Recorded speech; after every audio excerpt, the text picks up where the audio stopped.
Hi Shogi fans, let's try another Shogi exercise, and this time it's a defense tactics exercise. So let's start from this problem. Find the best way to defend at this position. The rook is trying to take out the gold in the next move.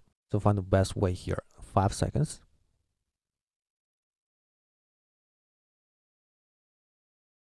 Yeah, it's a very famous tactic. It's called a bottom pawn or an anchor pawn.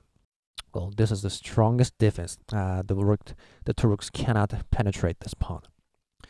Well, if you simply protect the gold with the gold like that, that will be just taken out by the bishop. So, yeah, anchor pawn is very strong. So it is important that in the middle game, you try to get rid of your pawn on the fifth file to make the anchor pawn possible. Okay. All right. How about this one? Yeah, it's a similar situation to the previous one. The previous one was Mino castle, and this time it's boat castle. But it's not the only differences, so be careful. 10 seconds.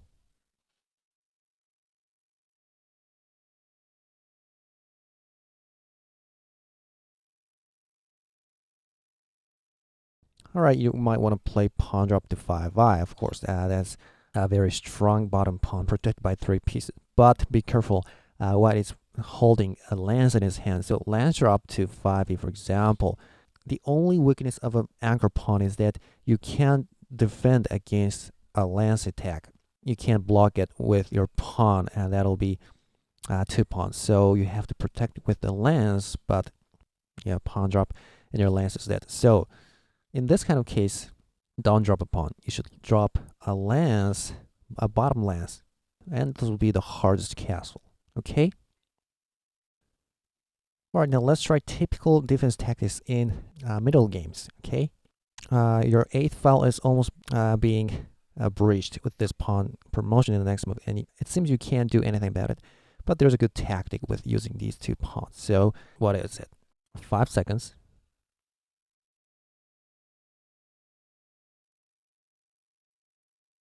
All right, it's a pawn drop, an 8e, a pawn sacrifice.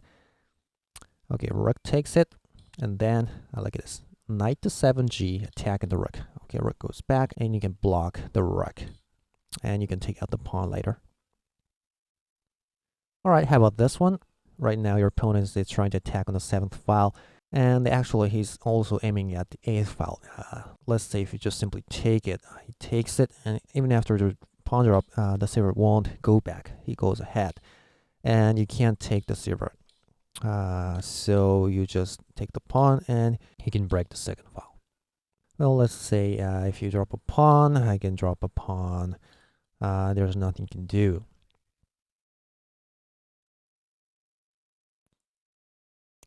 So, but well, actually, this kind of attack doesn't usually be successful. So there's a good tactic.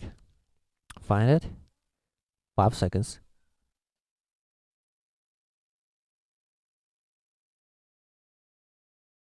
All right, it's this pawn push to 6c.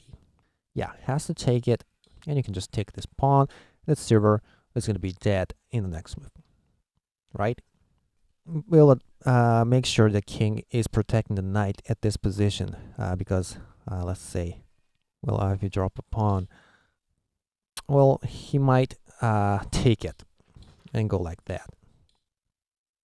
So if the king is not protecting the knight, you're going to lose the gold, or you're going to have to allow the rook to promote.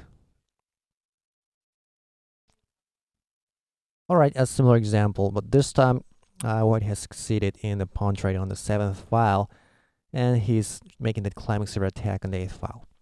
So how are you going to defend? 10 seconds.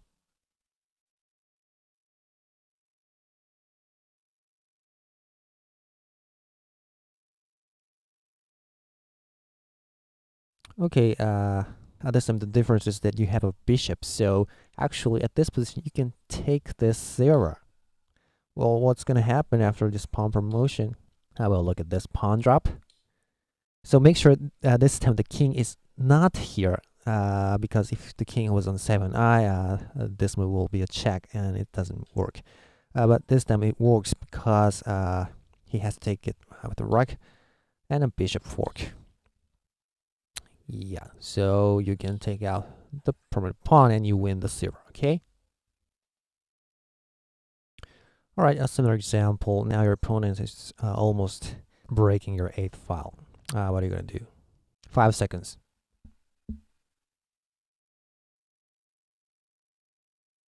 Yeah, it's this move, silver to 7i. Because after pawn promotion, you can take it with the silver, so the silver cannot promote. Even if he drops a pawn, you can just go back, and you're fine. All right, this is an application of one of the previous ones. What is attacking the 7th file, but the part you have to be careful about is this rook. It's on the 7th file, and it's supporting the pawn. So what I'm going to do to defend against this situation? All right, 15 seconds to read all the moves, and your first stand.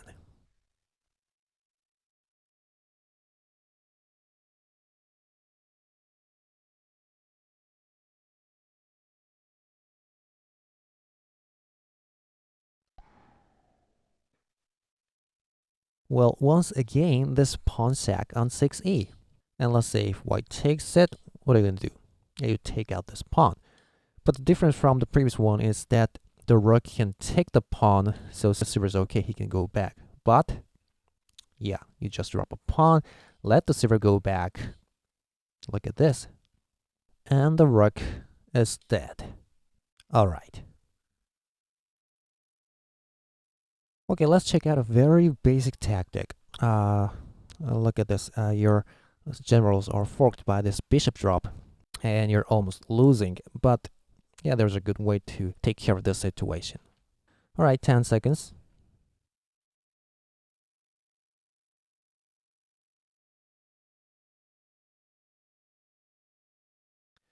Well, this may have been easy. It's a very basic tactic. Pawn drop, rook takes, pawn drop, rook takes, pawn drop, rook takes, and pawn drop. Yeah, he has to go back, for example, and this bishop is dead. Okay.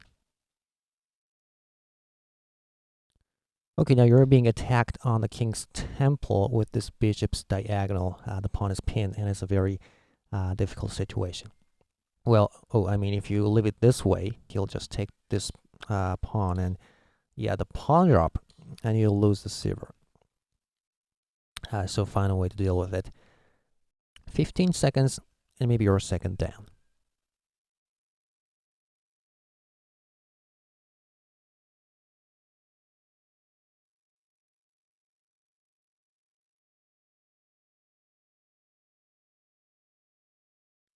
All right, this is a famous proverb. Defend against major pieces by drawing them closer. So it's actually a pawn drop on 4f. Yeah, well, we'll take it. And then you move the gold up to 4h. Because the bishop is now closer, he can't take the pawn. It will be counterattacked by the silver. So he'll move the bishop back to a distance and try to make that attack again. But yeah, you have another pawn. So pawn drop to 4f again, has to take it, and gold up to 4g. So now that your third file is okay. If the bishop goes back, if you have a pawn, you can block it with dropping 4f, or you can just take out this pawn, maybe, or you don't even have to take it now. He can't drop a pawn to 3f anymore.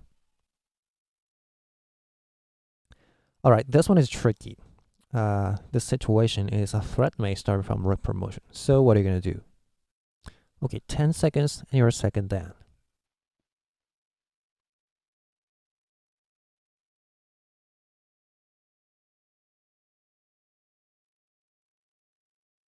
Okay, it's this brilliant tactic. Lance to 9h. Okay, the rook will promote here, but you can get away to 9g. Great. But it's not the end. The other dragon will come over to 8h. He's threatening to take out this gold in the next move and drop it to here. And it's a brinkmate, so you have to be careful. And what you should do is go to 6h, and you're fine. Okay, the last exercise is a typical endgame tactic. Your silver is going to be taken out, and your king is in a danger position. 5 seconds, and your second down.